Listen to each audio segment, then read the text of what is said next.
a burial site in Gilan province, northern Iran. The hills above the Caspian coast, where the air hangs heavy with moisture and the soil keeps its secrets better than most.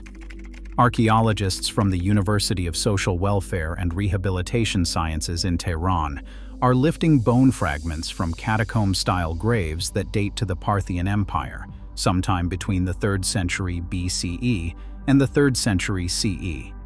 The skeletons are delicate. The petrous bones behind the ears, the densest bone in the human body, are what the geneticists want, because inside those fragments sits ancient DNA that has survived nearly 2,000 years underground. And when that DNA is finally sequenced, it will say something that contradicts what nearly every history textbook printed in the last century has taught about where the Persians came from. That is the scene. It is not dramatic. It is careful, quiet, technical. But the results it produced are anything but quiet. Here is what most of us were taught. The Persians, like the Medes, like the Indo-Aryans who moved into South Asia, were steppe people, nomadic herders from the grasslands north of the Caspian and Black Seas, speakers of an early Indo-European language, who migrated southward into the Iranian Plateau sometime between 2000 BCE and 1000 BCE. The first Assyrian mention of the Persians dates to 843 BCE, when they appeared on the northeastern frontier of the Assyrian Empire as raiders. From there, the narrative goes, they moved deeper into the plateau, settled a region called Persis, modern Fars province, conquered the kingdom of Elam, absorbed the Median Empire around 550 BCE, and under Cyrus the Great built the largest empire the ancient world had yet seen. They brought horses, chariots, and a language that would become Old Persian, the tongue of Darius and Xerxes, carved into the cliff face at Behistun. They brought Zoroastrianism. They brought the word Arya, which Darius himself inscribed at Naqsh-e-Rostam to describe his own lineage. A Persian, son of a Persian, an Arya of Arya origin. The implication was clear. The Persians arrived. They were outsiders who became insiders, conquerors who became civilizers. And this story, for decades, felt settled. The linguistic evidence was strong. Old Persian belongs to the Indo-Iranian branch of the Indo-European family, and that family tree traces back to the Pontic Caspian steppe with a confidence that few linguists seriously dispute. Old Avestan, the sacred language of Zoroastrianism, is so close to Vedic Sanskrit that scholars can transpose entire sentences sound by sound from one to the other. That proximity only makes sense if both languages descended from a common ancestor spoken by a single community, likely somewhere in Central Asia, before they split and moved in different directions. The archaeological evidence seemed to support it too. The Sintashta culture, dated to around 2100 BCE, produced the oldest known chariots. Its successor, the Andronovo culture, spread across the Central Asian steppe, and material connections between Andronovo sites and the Bactria-Margiana complex further south suggested a corridor of southward movement into Iran and India. The pieces fit. The Persians came from the north. But language and DNA do not always travel in the same direction, and that is the fault line this story sits on. To understand why the textbook model held so long, you need to understand what tools were available. For most of the 20th century, the origin question was answered by linguistics and archaeology alone. You looked at where the language family branched. You looked at where chariot burials appeared. You looked at shared pottery styles and horse-bit designs. And those threads all converged on the steppe. The logic was sound as far as it went. If the language came from the steppe, the people must have come from the steppe. The assumption was that languages travel inside populations, entire populations. That when Old Persian arrived on the Iranian Plateau, it arrived inside a wave of migrants large enough to reshape the gene pool.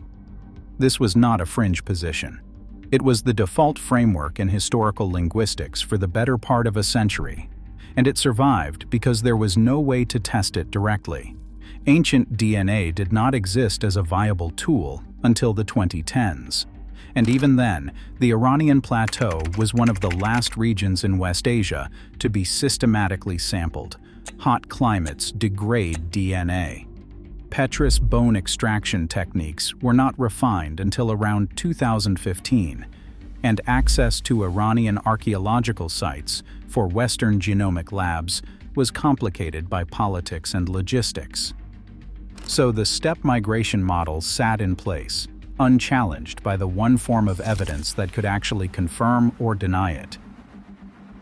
The first crack appeared not in Iran, but in a cave in the Zagros Mountains on the Iranian-Iraqi border. In 2016, two teams published landmark papers within months of each other. Brushaki and colleagues, writing in Science, sequenced 4 early Neolithic genomes from the Eastern Fertile Crescent, including a well-preserved male from Wesme Cave, dated to approximately 74 to 55 BCE. What they found was startling. These Zagros farmers were genetically distinct from the Anatolian Neolithic populations who later spread into Europe. The two groups had separated somewhere between 46 and 77,000 years earlier. That is not a regional difference. That is a deep continental split, running through the heart of what everyone assumed was a single Fertile Crescent population. Meanwhile, Gallego Llorente and colleagues at the University of Cambridge published the first genome from Gyanj Dareh, a site in Kermanshah province, western Iran. The individual was a woman who lived around 10,000 years ago, at a site famous for providing the earliest evidence of managed goat herding, dating to approximately 9,900 years before present. Gyanj Dareh sits at an altitude of 1,400 meters in the Gamasab Valley of the High Zagros Zone, a classic mound site roughly 40 meters in diameter, with 7 to 8 meters of Neolithic cultural deposits, 5 occupation levels, evidence of underfloor burials. This was not a temporary camp. This was a community that stayed. Her genome placed her closest to Caucasus hunter-gatherers, not to Anatolian farmers, not to Europeans. On a principal component analysis plot, she fell near modern Pakistanis, Afghans, and, critically, Iranian Zoroastrians, the one group most likely to have preserved pre-Islamic genetic heritage on the plateau. Her maternal lineage and those of other Gyanj Dareh individuals included haplogroups R2, X, J, U, and HV, lineages that are still present in modern West and South Asian populations today. 10,000 years later, the thread is still there. 2 separate teams, 2 separate sites. The same conclusion. The people living on the Iranian Plateau 10,000 years ago were not part of the same gene pool that seeded European farming. They were a distinct, deeply rooted population, one that had been in place since the end of the last ice age, if not longer. Now, here is where it gets genuinely complicated. The steppe migration model was never wrong about the language. Old Persian is Indo-European. The linguistic evidence is overwhelming. The question was always about the people who carried it. And as more ancient DNA accumulated from the plateau, the answer that emerged was, in retrospect, obvious. But at the time, it blindsided the field. The people of the Achaemenid Empire, the Parthian Empire, the Sassanid Empire, the people we call Persians, were overwhelmingly genetically local. In 2025, Amjadi and colleagues published the largest ancient DNA study to date from the Iranian Plateau. 50 samples, 9 archaeological sites, 13 nuclear genomes spanning from 4,700 BC to 1,300 CE. The Achaemenid, Parthian, and Sassanid period individuals sampled from sites like Marsin Chal, Liarsangban, and Vestamin in northern Iran showed genetic profiles dominated by the same 2 ancestry components that had been present on the plateau since the Neolithic. Caucasus hunter-gatherer, related ancestry, and early Neolithic Iranian farmer ancestry, the same deep lineage represented by that woman from Ganj Dareh. These 2 components persisted at levels of 45 to 51% through the Iron Age and into the historical period. Bronze Age steppe ancestry, the signature you would expect from a mass migration of Indo-Iranian herders was, in the study's own words, relatively minor. If you have been following this channel's coverage of ancient DNA and what it reveals about the peoples of Western Asia, you already know that the disconnect between language and genetics is not unique to Iran. We have seen it with the Turkmens, who speak a Turkic language but genetically resemble their Indo-Iranian neighbors. We have seen it with the Azerbaijanis, whose Turkic language overlays a genome that clusters with Georgians and Armenians. But the Persian case is arguably the most consequential, because it sits at the foundation of how we narrate the origin of one of history's largest empires. If the collision between old narratives and new genetic evidence is the kind of content that keeps you watching, consider subscribing. We are building something here, and the next few months will go deep into the genetics of empire. Let me be specific about what the DNA shows, what it rules out, and what it implies. What it shows. The historical period populations of the northern Iranian Plateau, living during the Achaemenid through Sassanid eras, carry a genetic signature that connects them directly to local Bronze Age populations and, further back, to Neolithic farmers of the Zagros. The study modeled their proximal ancestries and found strong connections to Bronze Age sites like Gonur Tepe and Sapali Tepe. Their Y chromosomal haplogroups belong to haplogroup J, every single one.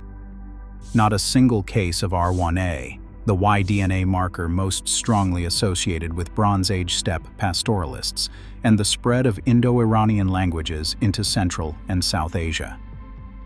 0. What it rules out. A large-scale population replacement. If the Persians had arrived as a migrating steppe population in the numbers the textbook model implies, their genetic footprint should be unmistakable. R1a should appear at significant frequencies in Achaemenid-era burials. Steppe-related autosomal ancestry should be a major component, not a minor one. The data do not support that. The steppe signal is present, but it is small, consistent with contact and gene flow over centuries, not a founding migration event. What it implies. That the spread of Indo-European Persian across the plateau was likely an elite dominance event. A relatively small group of Indo-Iranian speakers, possibly a warrior aristocracy or a trading elite, arrived on the plateau and established linguistic and cultural hegemony without replacing the existing population. The local people, descended from those deep Zagros lineages, adopted the new language, the new religion, possibly new political structures, but they remained, genetically, who they had always been. The ground did not change hands. The grammar did. This is where the debate gets heated, because the elite dominance model is not universally accepted, and the stakes are high.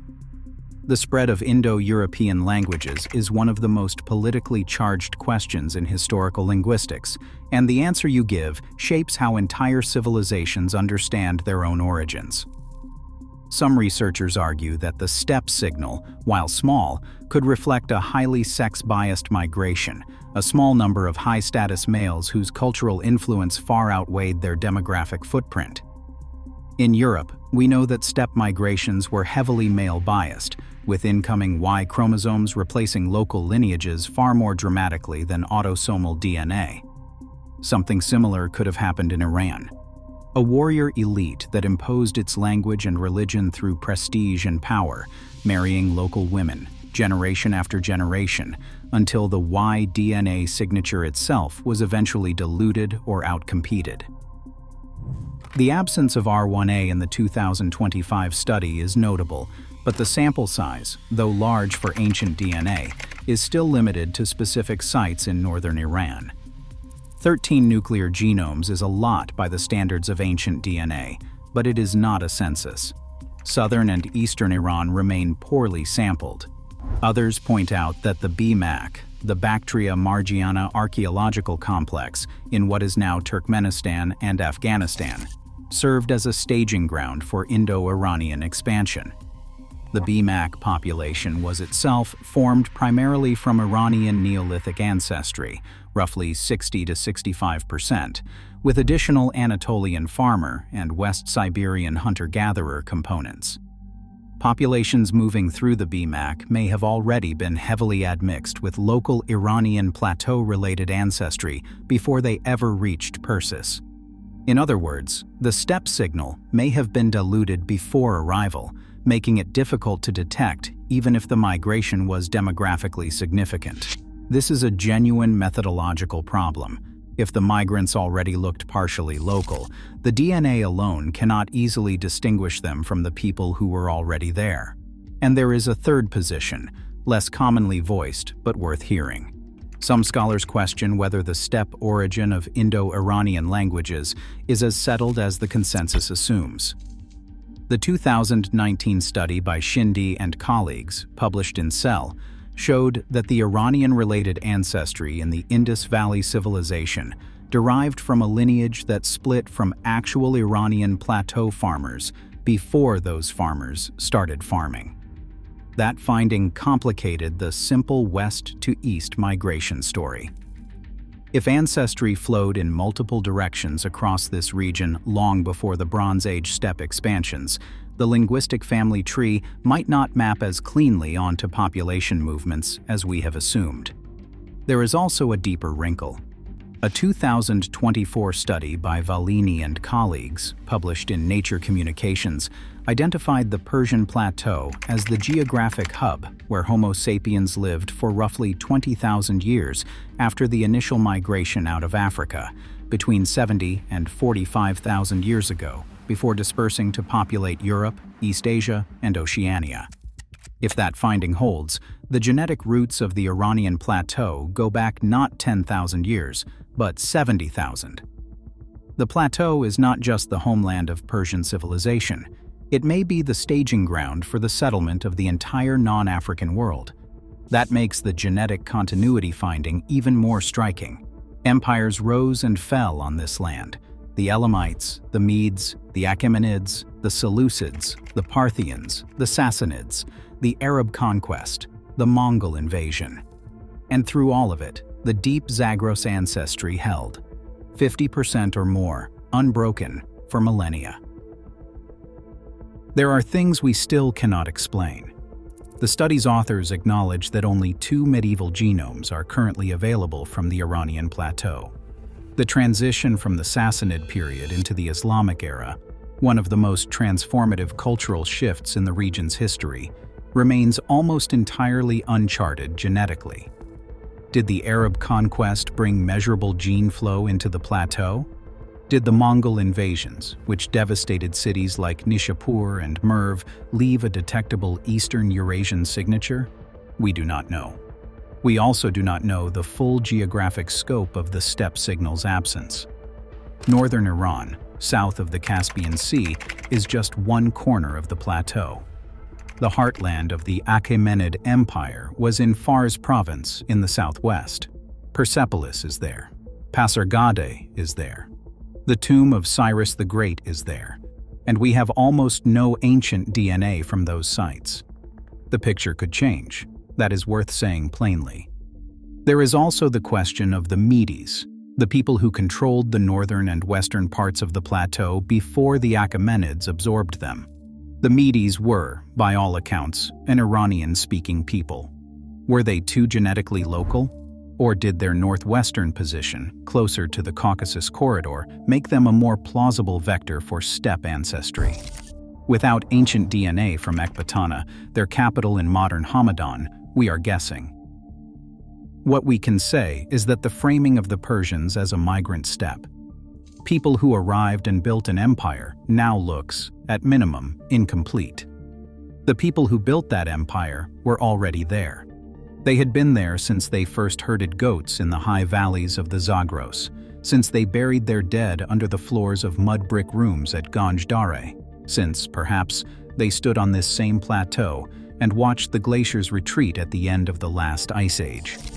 There is a tendency, when a population is discovered by DNA to have deep local roots, to treat it as a vindication. National pride seizes the finding. Social media turns it into a meme. But what the genetics actually show is something more interesting than simple ownership.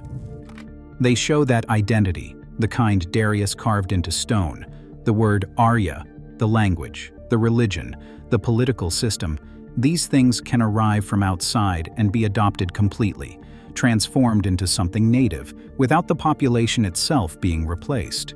Language traveled, culture traveled, the people stayed. Right now, in Tehran, a new generation of Iranian geneticists trained at institutions like the University of Social Welfare and Rehabilitation. Sciences is pushing to sequence more ancient genomes from across the plateau. The 2025 study is explicit about the gaps that remain. Fars Province, Khuzestan, the Eastern Deserts, Sistan-Baluchistan. Every site sampled will either deepen the continuity story or complicate it. But either way, what has already been shown will not be erased. For 3,000 years, through the rise and fall of 4 empires, through conquest and conversion and revolution, the DNA held. And that connects to something happening right now. Today, over 80 million people live in Iran, speaking Persian, a language whose Indo-European structure can be traced back to the steppe.